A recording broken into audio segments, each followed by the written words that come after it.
Hello, maayong udto sa tanan.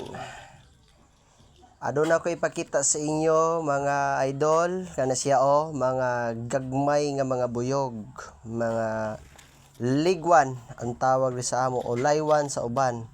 So kini siya ato ning anan unta nga mai-farming nato ni siya atong alagaan.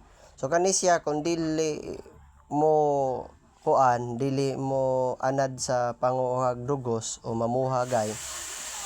Sa baho pa lang ninyo mailhanday mo sa buyog, mangikos na siya mga idol. Pero diri wala ta ikosi kay kung sa makasense man na sila sa imuha kung ikaw para puhag or para patay lang bas mga buyog. O tanawan ninyo, ako na silang gihikap. Kaya akong gitanawan ng ilang pinaka queen para maibalhin ako sila sa laing balayan. So makita ninyo sa ako ang video karon sa pagpada ninyo sa pagpanood kung unsa sila ka buutan. Unsa sila ka masinundanon kana nga mga buyog. Pero wala pa koy nabuhat ana nga box para mabalhinan sa ilaha. Na mo na ako na silang ginahinay pabalhin sa kong kamote akong gitanaw kung mapasunod nato sila. So naka-concentrate naka-focus ta kay para nga dili sila mabulabog kay kaluoy pod sa mga buyog nga mabulabog. Pero sa mga sa mga dili sanay aniha og wala masayod ayo mog suno ana kay mangikos ra ba na makapahubag na sa atong kamot o sa atong nawong pwede sad ta kalintoron ana kay labaya sakit kay na sila og inikusan. Sa marag putyokan sila, ang putyokan sad mausad gihapon pero di lang nimo ka kumpiyansa ng putyokan ni imong ina kay mga wild man gito sila. Kani wild bang gihapon pero mga buutan, mga malambing na tanawa. So mao na karon ako na siyang gipukan sa kamot. Makita na ninyo din na sila mobulag.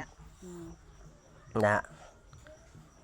So sa mga naga-farming din sa mga gitawag nga aning bee farming ba sa mga nagabuhian ng mga buyog labi na sa gitawag nga stainless bee. So usapod ta niya na nga nagabuhi.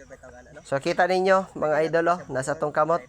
So namo na sila kay na-sense nila nga dili ka manghilabot o imo silang patayon.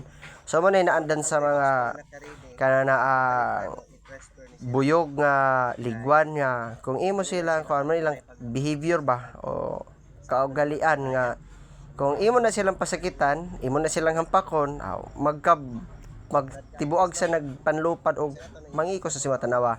So ako na silang idikit sa akong naong bisan pa nagsimuhutan ako. Pwede po nato na ibalhin sa tong naong tuyoon pero manulod man na sila sa buho sa tong ilong. Tanawan niyo na na siya.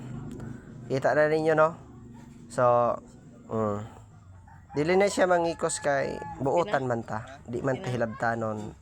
Di man nato sila pasakitan na. Salamat sa inyong pagpanood. God bless mga idol. Thank you.